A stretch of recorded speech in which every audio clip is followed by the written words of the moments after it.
내가 지압정기를 좀 선호하는 이유는 객관적인 데이터를 가지고 환자분한테 좀 더 이해하기 좋게 설명을 드리고 데이터를 가지고 적합한 시순위와 수를 권하려고 이걸 많이 사용하고 있지. 보통은 한 65, 70 정도 나오는 부분이 대부분 많아요. 그래서 첫 번째 환자 같은 경우는 이제 분만을 했던 케이스고 두 번째, 세 번째 환자는 이제 일반적으로 분만은 아닌데 약간 이완이 돼서 이런 상담 받으러 오신 분이 돼. 그래서 수치에 따라서 수술을 할 거냐, 필러를 할 거냐, 레이저를 할 거냐를 결정하게 되는 거지. 안녕하세요. 오, 양 원장님. PD 왔어? 예.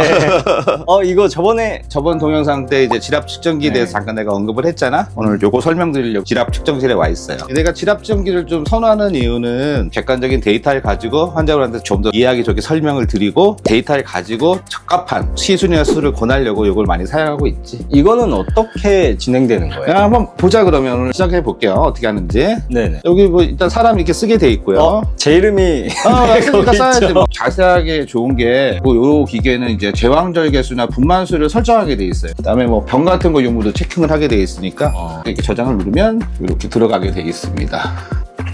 예, 이런 식으로 뜨게 돼 있습니다. 화면이 3스텝으로 진행을 하게 되는데 보통 단계가 어떻게 되는지를 보는 단계가 있고 질 안에 볼륨을 얼마나 차지하고 있는지 그렇게 한번 보게 돼 있는 가격이 있는 거고, 마지막 스텝은 이제 질압 측정을 한다 그래가지고 이제 본인이 힘을 줘서 정말 얼마나 질압을 잘 유지하고 있는지를 체크하게 돼 있고, 한번 해볼게요.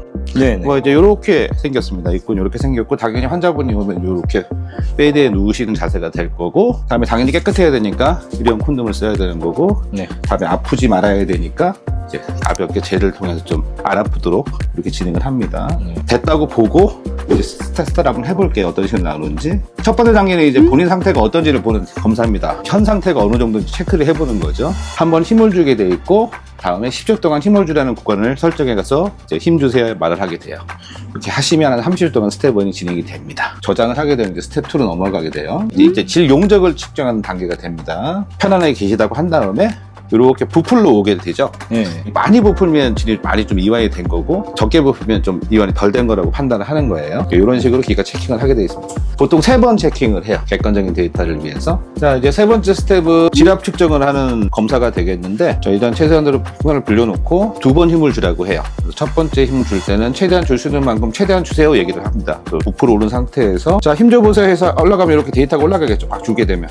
요 데이터 측정을 보는 거예요. 다음에 이제 기간을 얼마나 유지하는지 보는 거예요. 이렇게 힘 주세요 해서 계속 줘보세요 해서 데이터를 쭉 보시면 이런 식으로 최소한 9초에서 10초가 유지될 수 있는 만큼, 할 수 있는 만큼 하라고 합니다. 그래서 됐습니다 해서 이렇게 떨어지면 질압 능력에 대한 기간을 우리가 체크해 볼 수 있는 겁니다. 한번 만져봐도 될까요? 그럼 만져봐도 되지. 풍선보다는 조금 더. 그래서 환자분이 탄력이 불편하지 않게끔 하는 거지. 이게 만약에 너무 세버리면 그렇죠. 아프지, 환자 검사할 때. 그러니까 우리가 간호사분이 보통 체크를 하게 되는데, 최대한 좀 젠틀하게 아프지 않게끔 하는 게 중요하고, 이것도 좀 경험이 필요해. 이거 검사 시간은 뭐 5분 내외 걸리겠지. 자, 그러면 데이터 나온 거 실질적인 환자일 걸 보고 방에서 좋습니다. 설명을 한번 해볼게. 네.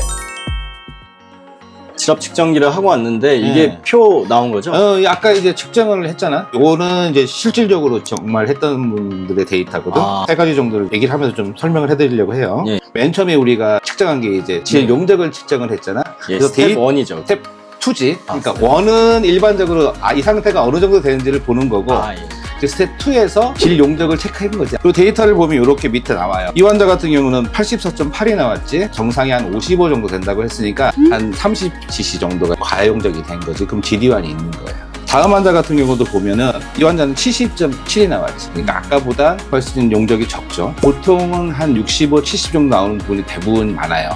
그래서 첫 번째 환자 같은 경우는 이제 분만을 했던 케이스고, 두 번째, 세 번째 환자는 이제 일반적으로 분만은 아닌데 약간 이완이 돼서 상담 받으러 오신 분이 돼. 그래서 그 수치에 따라서 수술을 할 거냐, 필러를 할 거냐, 레이저를 할 거냐를 결정하게 되는 거지. 평균적으로 수치 몇 정도부터 시술을 많이 하시나요? 50원 넘고 보통 한 65 정도까지는 난 레이저 하는 편이고, 65 이상 되면 이제 뭔가 볼륨이 모자란다고 판단을 하기 때문에 필러 같은 걸 집어넣게 되고, 보통 나 같은 경우는 80점 넘어가면 수술을 한번 해보세요 얘기를 할 정도인데, 수술할 때도 이제 중요한 포인트가 마지막 체크한 질압에 대해서 관계가 유무가 돼요. 그래서 질압 측정 데이터를 이렇게 보면 첫 번째는 이제 얼마나 잘 쪼을 수 있느냐, 피크 포인트를 봤던 거고, 30에서 50까지 정도는 질압은 괜찮구나, 보는 거고, 두 번째는 아까 왜 한 10초 동안 이렇게 같이 줬잖아요. 데이터 부분이 네. 이렇게 긴 데이터가 이렇게 유지를 하는 정도를 보는 건데, 일반적으로 9초에서 10초를 유지할 수 있으면 질 업, 그러니까 질 근육은 나쁘지 않다 판단을 해서, 이런 경우는 필러로 많이 보내드리는 거고, 애기 나서 근육이 찢어졌거나 좀 파열이 됐다고 판단이 돼가지고 잘 못 주는 경우에는 필러보다는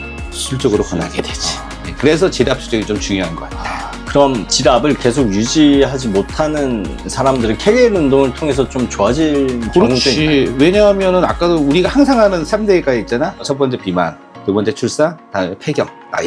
그렇게 얘기를 하잖아. 일반적으로 얼굴도 살 처지듯이 똑같아요, 질은. 근육을 잘 유지할 수가 없단 말이지. 본인이 스스로 케겔 운동을 해서 근육은 좋아질 수 있어요. 그래서 항상 이렇게 내가 질압 측정을 좀 중시 여기는 이유는, 용적까지는 어쩔 수 없다. 하지만 근육은 어느 정도 데이터를 봐서 본인이 해결할 수 있는 상태가 된다면, 해결이라면 운동이나 살을 뺀다든지 그런 부분이 해결되면 억지로 수술을 권하지는 않습니다. 운동을 통해서 어느 정도 개선이 할 수 있어요. 된다, 네, 이 충분히 말씀이시죠. 되죠. 좀 많은 사람들이 많이 해야 될 것 같아요. 제가 여자였으면 바로 했었을 것 같아요. 일단 객관적인 데이터를 가지고 지금 현 상황에서 가장 적합한 시술을 권하는 게 내 책임이자 의무가 아닐까 생각해. 오늘 그 이 표를 가지고 이렇게 설명해 주시니까 네. 되게 막 쏙쏙 들어오는 것 같아요. 요새 세상이 많이 좋아졌으니까 이걸 한번 체크해 보고 결정하는 것도 나쁘진 않은 것 같아요. 그러니까요. 이렇게 또 오늘 원장님 준비해 주시고 너무 감사합니다. 많은 걸 또 알고 가게 됐어요. 그래요. 또 궁금한 게 있으면 언제든지 오세요. 알겠습니다. 수고하셨습니다. 수고.